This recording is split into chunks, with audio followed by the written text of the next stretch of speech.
Olá, boa noite a todos. Olha, voltei a gravar por hoje, né, esse vídeo, tá? Eu entendo que seja um vídeo muito importante, tá, para todos nós.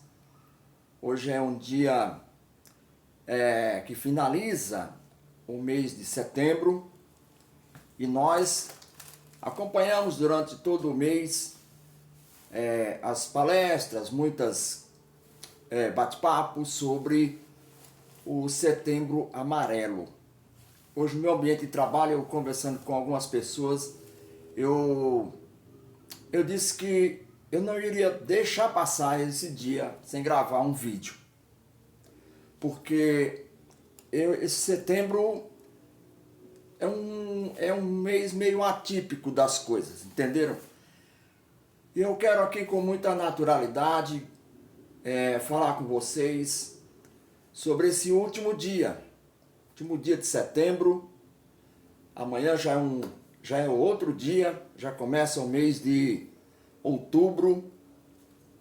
E aqui eu quero falar sobre a importância do mês de setembro. Está indo embora, mas eu classifico que o setembro amarelo passa a ser uma convivência diária com todos nós, sem deixar que a gente se despeça da importância da prevenção contra o suicídio. Eu quero falar com vocês sobre essa questão que envolve o mundo inteiro, né? A questão do Setembro Amarelo se deu lá nos Estados Unidos. Um jovem chamado Mike M. Esse jovem gostava de um Mustang amarelo, ano 68, e de repente os pais se depararam com uma ação assim inesperada. Aquele jovem, aquele moço, acabou tirando a sua vida, não deixando razões, não deixando porquê, não deixando uma pista do que levou ele a tirar a sua própria vida. E a história conta que o pai dele, ali no velório, junto com a mãe, distribuía fitas, distribuía folhetos, né, alguns broches, para que as pessoas pudessem se ater à importância da vida. E eu quero gravar esse vídeo justamente por essa questão, porque o setembro não terminou, tá? Eu quero dizer para vocês o seguinte: o Setembro Amarelo se deu justamente por causa desse jovem, Mike M. E trazer uma reflexão para você, porque para mim ela é muito importante. Porque é um dia marcante, hoje fecha o mês de setembro e muita gente acaba fechando com tristeza. Eu acabei, né, a gente perde pessoas, amigos, colegas e uma série de situações que, sabe, que a gente não tem assim um domínio, às vezes não tem uma razão, sabe? Mas é algo interessante que tanto a psicologia como outros meios de estudos vão se aprofundando para saber essa dinâmica da mentalidade, porque nada mais é do que uma determinada doença, vamos dizer assim, da mente, tá? Assim como o corpo acaba adoecendo por determinadas circunstâncias, a mente também ela acaba encontrando doenças. E a doença ela é muito grave, porque na mente a doença ela se instaura de uma forma que ninguém vê, ninguém sente. A dor lá dentro ela causa sintomas terríveis, reações terríveis na sociedade, e aí a mente vai adoecendo, as pessoas têm a reação, mas só quem sente a dor é quem está passando por ela. E nesse sentido, existe um parâmetro, ou existe o primeiro degrau, ou existe uma coluna mestra sobre a questão do suicídio. A questão do suicídio se dá num dos fatores muito importantes, que é chamado ansiedade. A ansiedade é algo que está dentro da nossa natureza, a natureza humana. E ela é tão interessante que ela tem pelo menos 8 fatores de ansiedade. Eu anotei aqui, eu quero ler, tá? Para a gente não esquecer e deixar um vídeo longo. Então existe a ansiedade que é normal, que é aquela ansiedade que nós experimentamos de vez em quando, tá? E um perigo real, alguma coisa assim que seja circunstancial.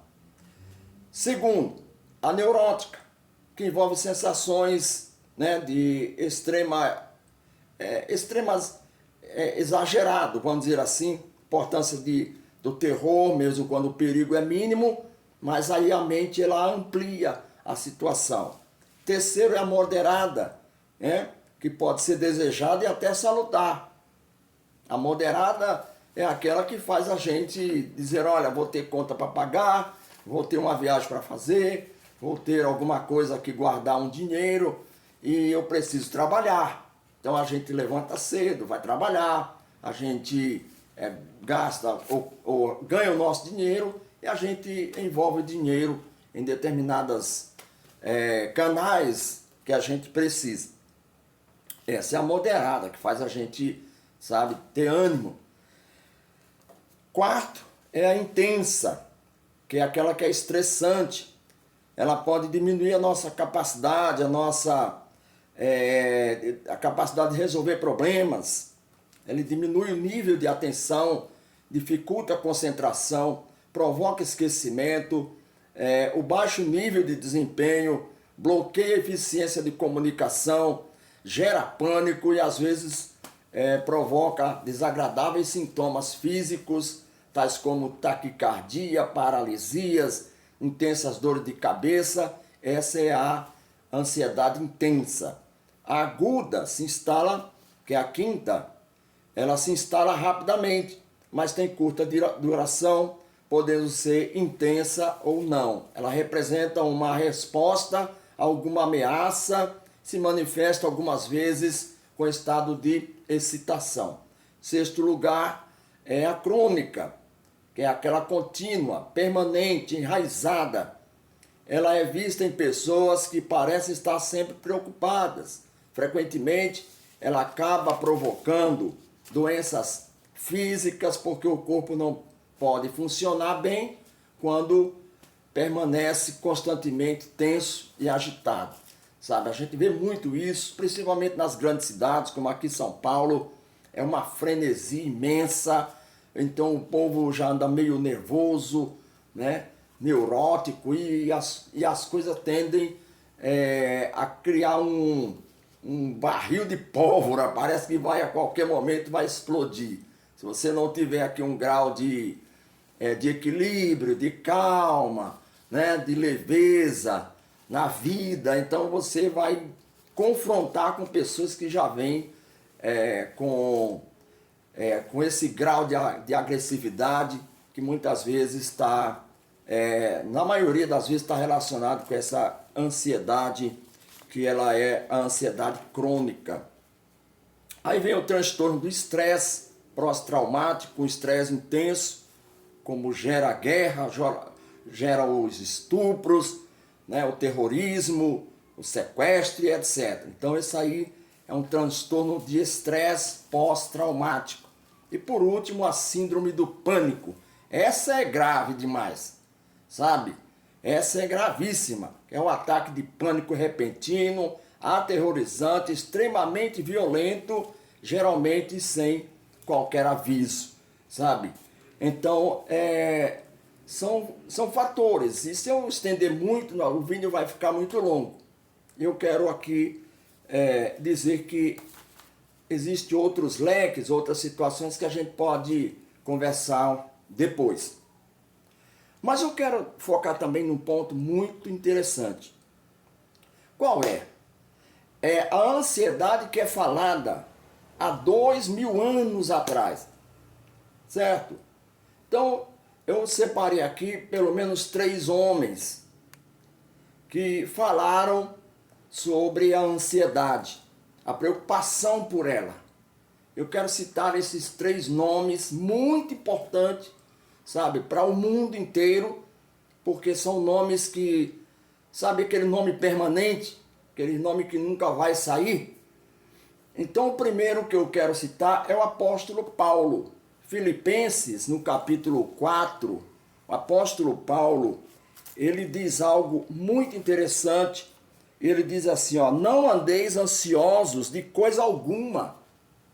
Mas parece, né, eu lendo esse texto, eu entendi o seguinte, mas parece que você levanta de manhã e quer ser ansioso, quer estar na ansiedade. Não, a ansiedade ela nos toma de assalto, certo? A ansiedade ela não diz quando chega, nem diz quando vai sair. A ansiedade, você não diz assim, ó, amanhã eu vou levantar ansioso. Não, tem gente que diz assim, eu levantei hoje com o pé esquerdo. Não, eu levanto com os 2 pés todo dia, entendeu? E eu quero que você entenda que Paulo está dizendo aqui, não andeis ansiosos de coisa alguma, mas ele diz não no sentido de você se levantar ou se programar para estar ansioso. Quando Paulo diz isso, Paulo quis colocar na mesa uma coisa interessante, que é uma cura. Como que lida com isso? Olha, eu estou ansioso, então eu preciso acabar com ela. Eu não chamei, eu não convidei, como é que ela veio?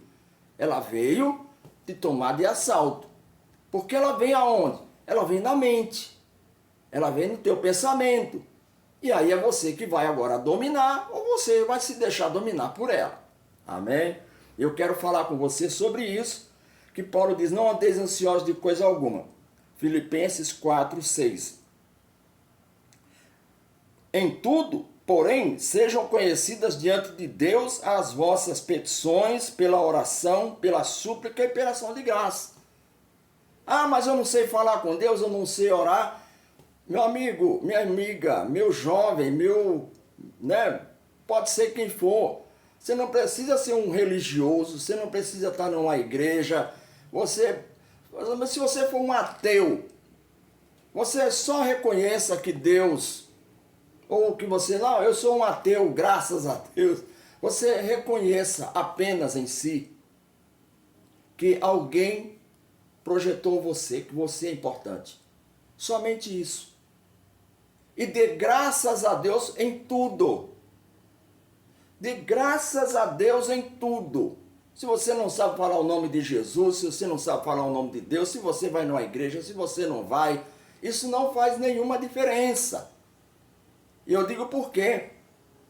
Porque basta você reconhecer que você está respirando, que você está trabalhando, ou que você está passando determinados problemas terríveis, mas você está vivo, você está de pé.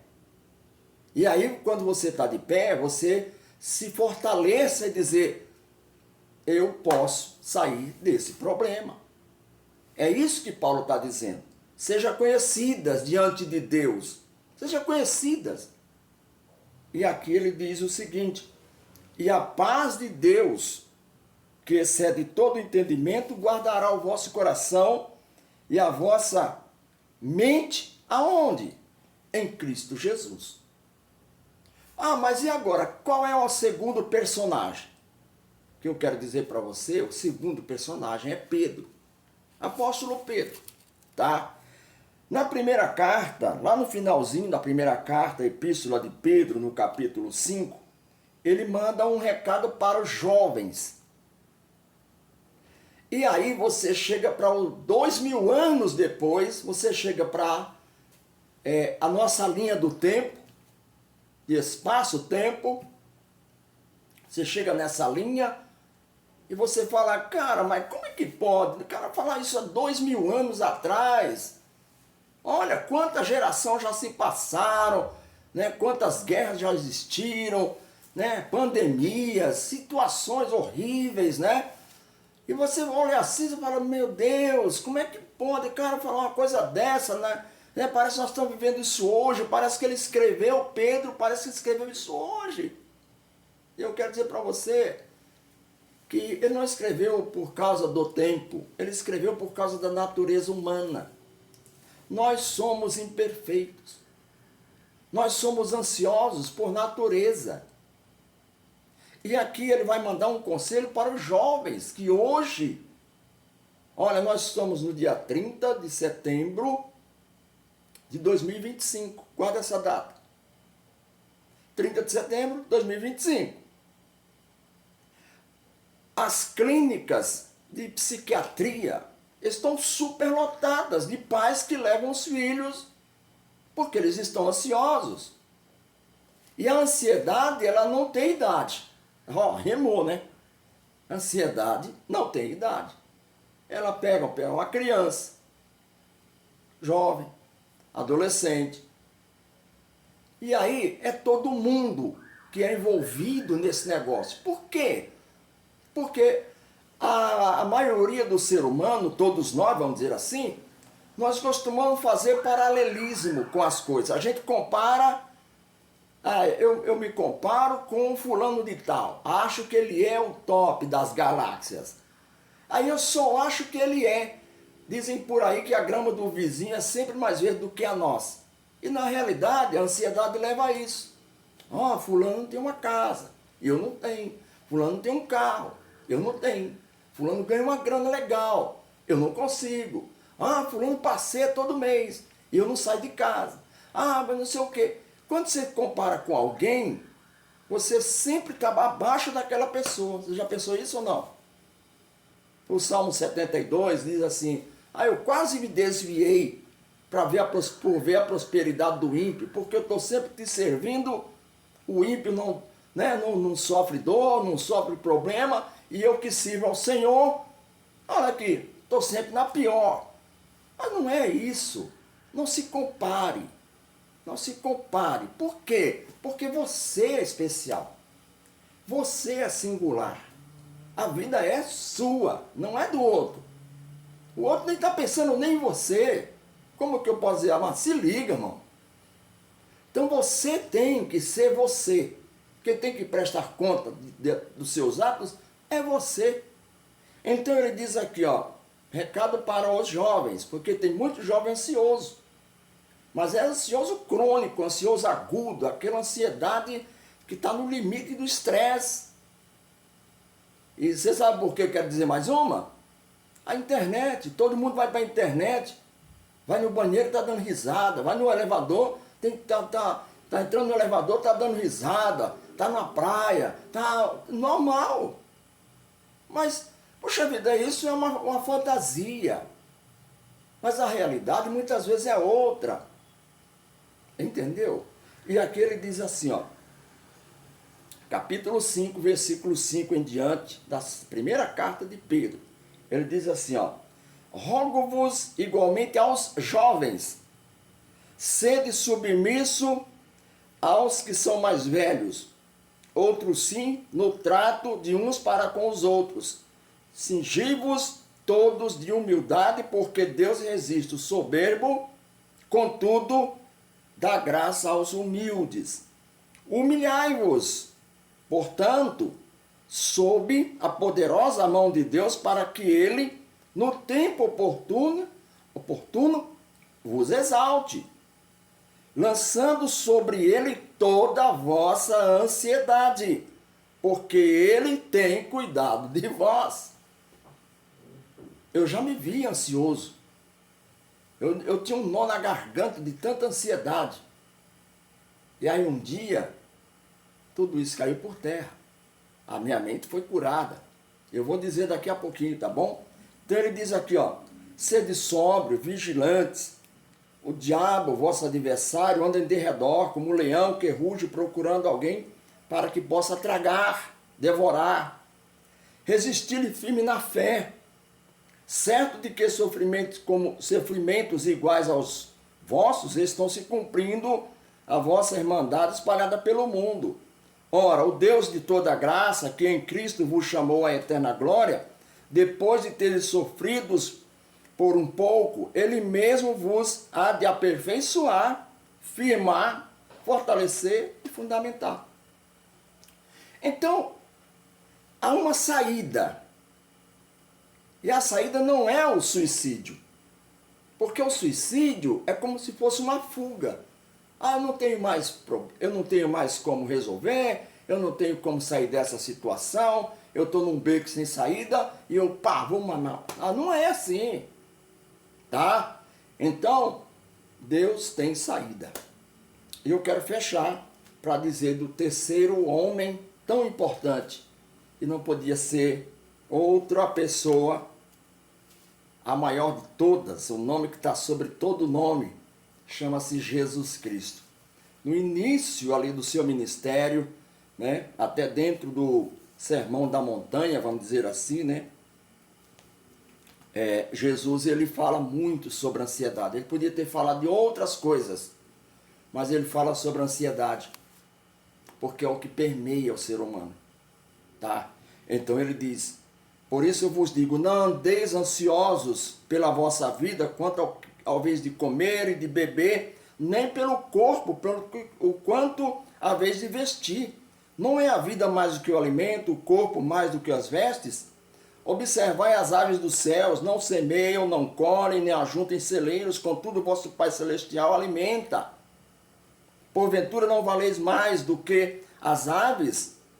Qual de vós, por mais ansioso que esteja, pode acrescentar um côvado à sua própria vida? Não tem condição. E por que andais ansiosos quanto ao vestuário? Considerai como crescem os lírios do campo, eles não trabalham e nem fiam, e eu, contudo, vos afirmo que nem Salomão, em toda a sua glória, se vestiu como qualquer um deles. Ora, se Deus veste a erva do campo, que hoje existe e amanhã é lançada no forno, quanto mais a vós, homens de pequena fé.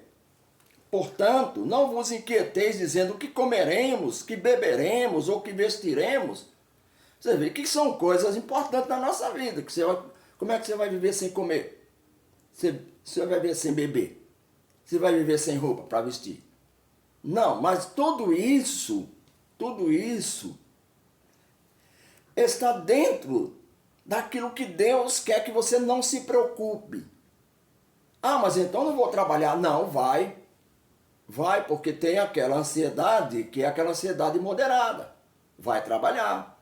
Porque se não trabalhar, também não come. Paulo falou isso. Vai trabalhar, vai batalhar, corre atrás, que aí o recurso vem. Vindo o recurso, você compra o alimento, você compra água, você compra casa, você compra roupa, você compra o carro, você viaja, você deposita, você faz investimento e por aí vai, tá? O céu é o limite para muito dinheiro. Então ele diz aqui, portanto, não vos inquieteis, porque os gentios é que procuram todas essas coisas, pois vosso Pai Celeste sabe que necessitais de todas elas. Agora vem aqui para a gente fechar. O que tem que fazer? Ele diz aqui, buscai primeiro o reino de Deus e a sua justiça, e todas essas coisas vos serão acrescentadas. Portanto, não vos inquieteis quanto ao dia de amanhã, porque a ansiedade é a preocupação do dia de amanhã, que nem nasceu. E é por isso que eu estou fazendo esse vídeo, tá longo, mas você pode pausar, você pode assistir depois, tá bom? Mas por que eu fiz esse vídeo? Justamente por isso. Hoje é dia 30 de setembro de 2025, amanhã já é 1º de outubro. E eu quero lançar esse vídeo hoje ainda. E aí eu não posso me preocupar com o dia de amanhã. Porque a minha mente está ocupada. E se eu me preocupar com o dia de amanhã, eu estou trazendo uma pré-ocupação. Estou colocando uma ocupação de uma coisa que nem aconteceu. Então, meu amigo, meu jovem, minha amiga, enfim, você é uma pessoa especial para mim. Eu sou especial para você. Nós somos especiais porque estamos vivendo. E a vida ela é mais importante. Por isso valorize a vida. Eu tinha muito mais para falar. Mas ele diz aqui, portanto, não vos inquieteis com o dia de amanhã. A ansiedade é a preocupação do dia de amanhã. A depressão é o que passou, é das coisas que não foram feitas. Não foi feita, paciência. Toca o barco, porque a água que, né, passou não move moinhos. Então ele diz aqui, ó, pois o amanhã trará os seus cuidados. Basta ao dia o seu próprio mal. Então meu mal de hoje está terminando daqui a pouco, porque foi o mal do dia de, né, o dia de hoje, que é o último dia de setembro. Mas eu quero te encorajar numa situação aqui para fechar. Desculpa por ter estendido tanto, porque o assunto ele é muito vasto. Mas eu quero dizer para você, você é importante. Você é uma criatura que Deus colocou para viver, para respirar. É só olhar e falar assim, meu Deus, que bom que eu estou vivo, que bom que eu pude me alimentar, que bom que eu tenho saúde, que bom que eu posso ir para a escola, que bom que eu posso me debruçar na mesa e estudar, que bom, que legal que eu tenho meus amigos, minhas amigas, gente que me ama, eu amo também. Olha que coisa mais linda, sabe? Então, tudo isso é colocar diante de Deus e reconhecer que a graça de Deus está sobre nós. Não precisa ser religioso. Não precisa. É só você olhar para dentro de si e falar assim, Deus me fez. Olha o amor que eu tenho. Olha o amor que as pessoas têm por mim. E aí você olha para a sua beleza, né? E aí você fala, meu Deus, como é que, né? O Senhor é maravilhoso. E aí eu quero te dizer uma coisa. Pega o conselho de Jesus. O reino de Deus não está lá longe, lá depois das galáxias. Não. O pessoal acha que o reino de Deus é quando você morre, vai lá para o céu, para o reino de Deus. Isso não é bíblico. Sabe o que é bíblico? É dizer o que Jesus disse. O reino de Deus está dentro de você. Está aqui. Ele disse isso. Eu creio no que Jesus falou. Eu tomo posse. Por isso, ele quer que esse reino que está dentro de mim tenha um rei. E esse rei, que é ele mesmo, possa conduzir a minha vida. Eu tenho problemas, tenho situações, tenho causa para resolver e tal, mas eu tenho felicidade. Tenho felicidade. E aí eu quero viver esse reino que está dentro de mim. Que ele me governe, que ele me modifique, que ele me transporte, que ele me direcione. E eu quero não falar só de mim, eu quero falar de você. Jesus disse que o reino de Deus está dentro de você. Ele não vem com visível aparência. Paulo disse, o apóstolo Paulo disse, que o reino de Deus não é comida nem bebida, mas é alegria, justiça e alegria no Espírito Santo. Tá? Então que Deus abençoe você, a sua casa, a sua família. E aí a gente se encontra, tá? Já esse mês agora, tá? Vamos falar sobre Outubro Rosa, né? Vamos lá. Ó, beijo no coração. Fica com Deus. Deus abençoe sua vida, sua casa, a sua família. Tá bom?